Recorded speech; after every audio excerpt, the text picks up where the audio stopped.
युद्ध की अगर हम बात करें तो दोस्तों हम सब जानते हैं कि यूक्रेन अकेला जो है वो रशिया के सामने टिक नहीं सकता, राइट।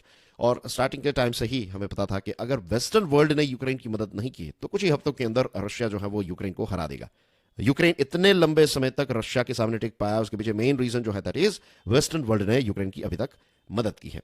लेकिन अब धीरे धीरे ये नजर आता है कि वेस्टर्न वर्ल्ड जो है वो भी यूक्रेन की मदद करने के लिए तैयार नहीं है। कहीं ना कहीं वेस्टर्न वर्ल्ड जो है वो थक गया है। उनको लगा था कि रशिया थक जाएगा, लेकिन रशिया थकने वालों में से नहीं है। यूक्रेन जो है उसकी टेरिटरी धीरे धीरे जो है, नई नई टेरिटरीज, जो पुरानी टेरिटरीज यूक्रेन ने एक समय पर वापस ले ली थी, तो ये सारी चीजें जो है वो फिर से रशिया के कंट्रोल में जाती नजर आ रही हैं। 2014 में क्राइमिया वाला रीजन जो है वो तो रशिया के कंट्रोल में आ ही गया था। अब 2022 में वे सारे क्षेत्र जो रशिया ने अपने कंट्रोल में ले लिए थे, फिर कुछ समय में कुछ ऐसे क्षेत्र थे जो यूक्रेन ने वापस रशिया से ले लिए, लेकिन अब ये सारी चीजें जो है वो वापस रशिया के पास चली जा रही हैं। As you can see here, right, ये एक मैप है। You can see Ukraine, you can see Russia here. तो ये वाला जो पूरा रीजन है, राइट, तो यहां पर आप समझ लीजिए ये क्राइमिया वाला रीजन तो ऑलरेडी रशिया के पास था।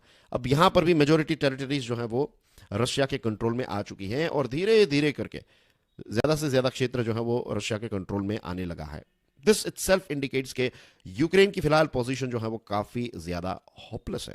और कीव की जो भी मदद यूएसए और यूरोप के द्वारा हो रही थी, अब इन सारी चीजों पर भी हमें एक ब्रेक्स नजर आ रही हैं। यूक्रेन का एक ही होप है, एक ही आशा की किरण है कि कुछ भी होकर ये मिलिट्री स्टेलमेट हो जाए, सीज फायर हो जाए, युद्ध जो है ये विराम पर आज कह सकते हैं कि यूक्रेन जो है उसकी हार तो यहां पर निश्चित है। रशिया हारेगा नहीं हारेगा थोड़ा वक्त लगेगा, क्योंकि रशिया वर्सेस सिर्फ यूक्रेन नहीं है, बैकग्राउंड में रशिया वर्सेस वेस्टर्न वर्ल्ड है, तो थोड़ा और वक्त लग सकता है। लेकिन अभी रशिया की पोजीशन जो है वो काफी ज्यादा स्ट्रांग है और यूक्रेन की पोजीशन हम कह सकते हैं कि डेफिनेटली यूक्रेन जो है वो इसमें हार चुका है।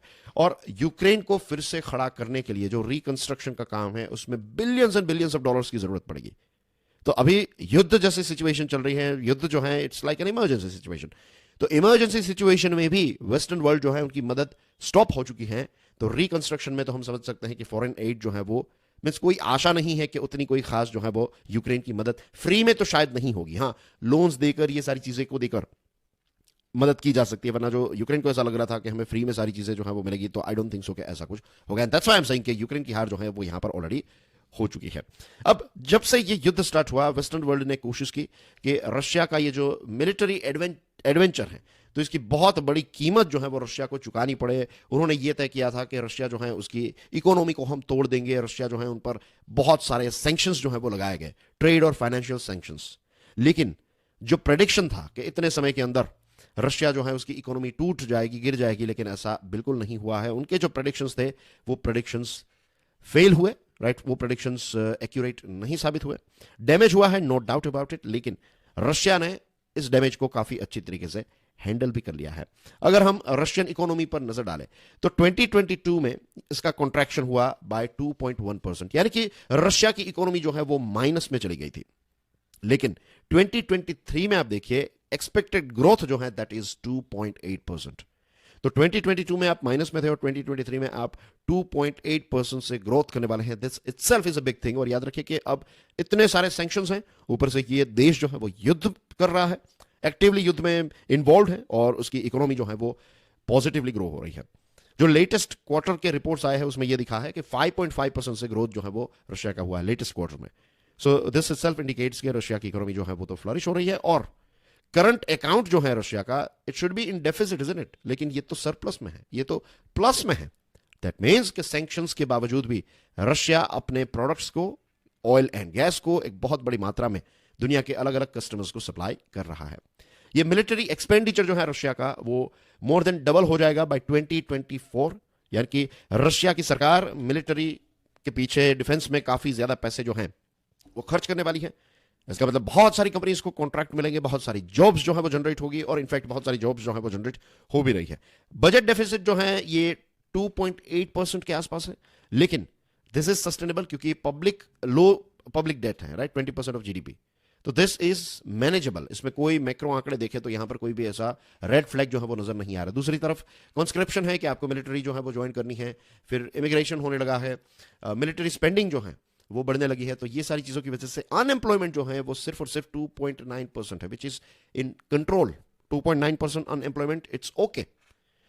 तो ये सारे बड़े बड़े आंकड़े यही दिखा रहे हैं कि इस युद्ध से रशिया जो है उसको तो इनफैक्ट फायदा हो रहा है, इकोनॉमी जो है वो इनफैक्ट फ्लरिश हो रही है। इन्फ्लेशन जो है वो काफी ज्यादा है, वहां पर 7.5% तक पहुंच गया है।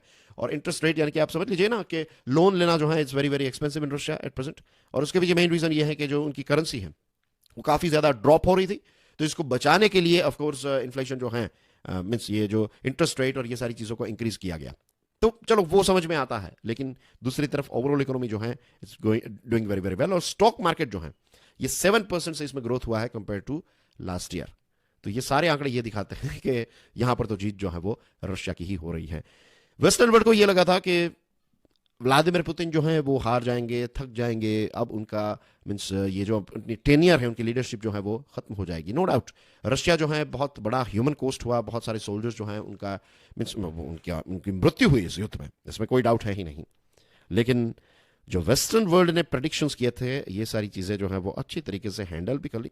और जिस प्रकार से ये लग रहा था कि सैंक्शंस की इंपैक्ट होगी उतनी कोई खास इंपैक्ट जो है वो नहीं हुई है। आंकड़े जो है वो ये सारी चीज़ें दिखाते हैं। स्टार्टिंग के टाइम पर ये बताया जाता था कि जो फोर्ट्रेस रशिया है वो एक प्रकार का रबल रशिया बन जाएगा, रशिया जो है वो एक प्रकार का मीन्स खंडेर बन जाएगा, उसमें कुछ नहीं बचेगा। लेकिन ऐसा बिल्कुल नहीं हुआ। इनफैक्ट व्लादिमीर पुतिन के बारे में ये बताया जाता था कि उनकी तबीयत जो है वो काफ़ी ज़्यादा खराब होने लगी है, लेकिन यहाँ पर तो मिस्टर पुतिन और रशिया दोनों की हेल्थ जो है वो काफ़ी ज़्यादा स्ट्रॉन्ग नजर आ रही है। रही बात ट्रेड की, तो रशिया ने नए कस्टमर्स ढूंढ लिए ऑयल के, इंडिया और चाइना, राइट। बहुत बड़ी मात्रा में ये दोनों देश जो है वो रशिया से ऑयल मंगवाते रहे। इसी के साथ साथ जो वेस्टर्न वर्ल्ड ने एक लिमिट तय की थी सैंक्शंस की कि जो ऑयल है ये $60 पर बैरल से ज्यादा की प्राइस में रशिया जो है वो इंटरनेशनल मार्केट में ऑयल नहीं बेच पाएगा। तो रशिया ने डिस्काउंट प्रोवाइड कर रहा था, लेकिन अब $60 पर बैरल से भी ज्यादा प्राइस हो चुकी है और दुनिया के बहुत सारे देश जो हैं वो ये ऑयल खरीद रहे हैं रशिया से।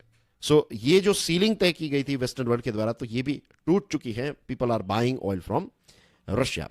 रही बात इंपोर्ट्स की, तो Turkey, Lithuania, Central Asia, Iran, China, ये अलग अलग देशों से जो इंपॉर्टेंट चीज़ें रशिया को चाहिए जिसकी सप्लाई जो है वो थोड़ी कम है, तो ये सारी चीज़ें अलग अलग रूट से रशिया जो है वो मंगवा रहा है। जहां जहां पर पॉसिबल है तो वहां पर वो चाइना की करेंसी यूज करके चीज़ें जो है वो उनको इंपोर्ट कर रहा है।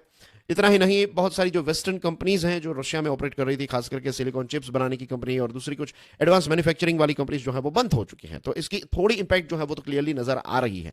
लेकिन सबसे इंपॉर्टेंट चीज़ जो है, जो ऑर्डिनरी सिटीजन्स हैं, रशिया के जो सिटीजन्स हैं, तो उनको उतनी ज्यादा इंपैक्ट सैंक्शंस की वजह से नहीं हुई है।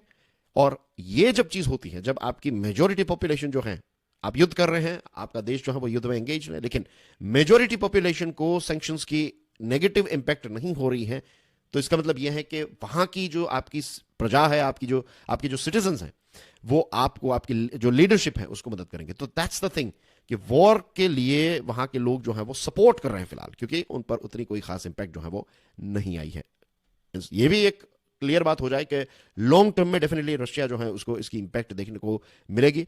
नेचुरल गैस जो है उसके लिए उनको नई मार्केट भी चाहिए। अभी चाइना ही नेचुरल गैस जो है वो खरीद रहा है, तो चाइना काफी हार्ड नेगोशिएशंस करके बहुत ज्यादा डिस्काउंट जो है वो चाइना प्राप्त कर रहा है इसमें, तो ये भी रशिया के लिए सस्टेनेबल नहीं होगा। दूसरी चीज, बहुत सारी वेस्टर्न टेक्नोलॉजी की जरूरत भी रशिया को पड़ती है, लेकिन अब क्या होगा कि ये फैक्ट्रीज बंद हो चुकी है जैसे मैंने आपको बताया, तो अब सरकारी कंपनीज जो है रशिया की, वहां पर ये सारा काम जो है वो चला जाएगा। तो सरकारी कंपनी की जो एफिशिएंसी होती है वो थोड़ी कम होती है, तो इसकी इंपैक्ट अभी नहीं, लेकिन कुछ समय के बाद देखने को मिल सकती है। इसके साथ बहुत सारे जो स्किल्ड लोग हैं वो रशिया को छोड़कर, बहुत सारे अमेरिका के, दुनिया के दूसरे देशों के लोग जो रशिया में रहते थे, हाई स्किल्ड लोग जो है वो वापस अपने घर चले गए हैं बिकॉज ऑफ दिस वॉर। तो शायद जब ये वॉर खत्म हो जाए तो शायद वो प्रेफर ना करे कि वो वापस वहां पर जाए। तो ये सारी चीजों की वजह से रशिया को थोड़ा बहुत नुकसान जो है वो तो डेफिनेटली होगा। लेकिन रशिया जो है, आई एम श्योर, अपने एक दूसरे मित्र देश ईरान से चीजें सीखेगा। एक लंबे समय से वेस्टर्न सैंक्शंस में रहा है ईरान, लेकिन इसके बावजूद भी इसकी इकोनॉमी जो है वो ऑन एन एवरेज 3% से ग्रो होती आई है। तो दिस इटसेल्फ इंडिकेट्स कि ये सैंक्शंस जो हैं वो उतने ज्यादा इफेक्टिव नहीं है, राइट। अब बड़े प्रश्न तो ये उठते हैं, डाउट्स जो पैदा होते हैं, वो यूक्रेन को भी ये डाउट होने लगा है कि वेस्टर्न सपोर्ट जो है वो मीन्स अब हमेशा के लिए बंद हो जाएगा क्या, हमें फिर से अपने पैरों पर खड़ा किया जाएगा, नहीं किया जाएगा, राइट। और डेथ और डिस्ट्रक्शन जो है वो इतनी ज्यादा हो चुकी है, इससे अच्छा तो ये होता कि हम ये युद्ध जो है उसमें आगे ना बढ़ते। नेटो में ज्वाइन करने की जो बातें थी तो शायद वो ना करते, तो ऐसी सिचुएशन जो है वो नहीं आती।